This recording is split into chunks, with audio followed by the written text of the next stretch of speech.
Alright, chapter 4 breaks down the first law, the law of value. Your true worth is determined by how much more you give in value than you take as your need. So, chapter 4, the condition. This chapter goes into what Joe ends up doing back at his office to implement the first law, giving more value than he takes, thus doing more than taking in payment. So far, these 5 laws of stratospheric success around like something Joe might more likely have picked up, sounded like something Joe might more likely have picked up from Mr. Rogers than from Warren Buffett. You give, give, give. Why? Because you love to. It's not a strategy, it's a way of life. As he pondered these thoughts, Joe felt a persistent tug in the back of his mind. It wasn't until he was seated at his desk, going through his usual routines, that he realized what that nagging thought was. Clout and leverage. Oh, he still hit his third quarter quota, and then suddenly he's kind of back into his normal line of thinking. Joe looked around his coworkers as if worried that someone might have noticed his groan or even heard his thoughts. The condition. He's supposed to apply the law of value right away before the day was out, but how? His close phone rang. All of a sudden he snapped off the desk. Joe here. Joe, hey, it's Jim Galloway. Joe's heart sank when he heard the apologetic tone in Jim's voice. Galloway was a lawyer Joe worked with now and then. They had played tennis a few times, doubles with Susan. Alright, random space there. Back to what I was saying.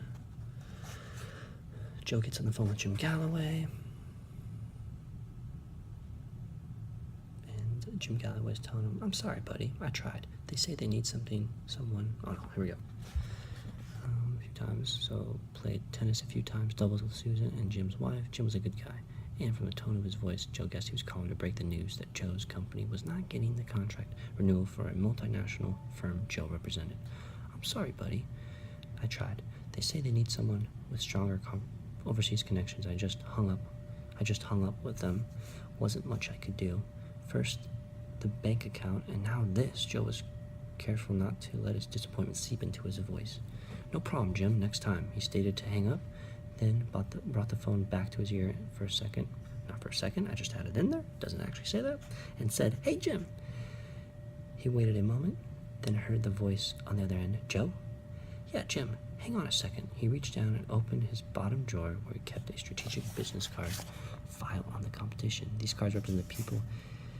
It was his daily mission to beat to the punch. After a short search, he found the one he was looking for. He stared at the card and thought, give more in value. Well, here goes nothing.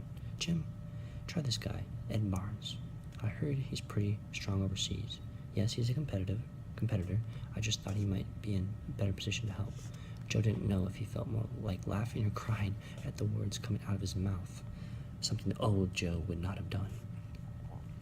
No, you don't owe me, Jim. I just hope it works out. Sorry we couldn't help it this time. He clicked off the phone, set it on his desk, and stared at it, lost in disbelief at what he had just done. This guy just blows me off, and I give him a referral? He muttered, and threw some good business at a competitor. He glanced up and saw Gus at his office door, gazing at him. Gus smiled and nodded. Joe nodded back and got busy with paperwork. Chapter 4 in the books.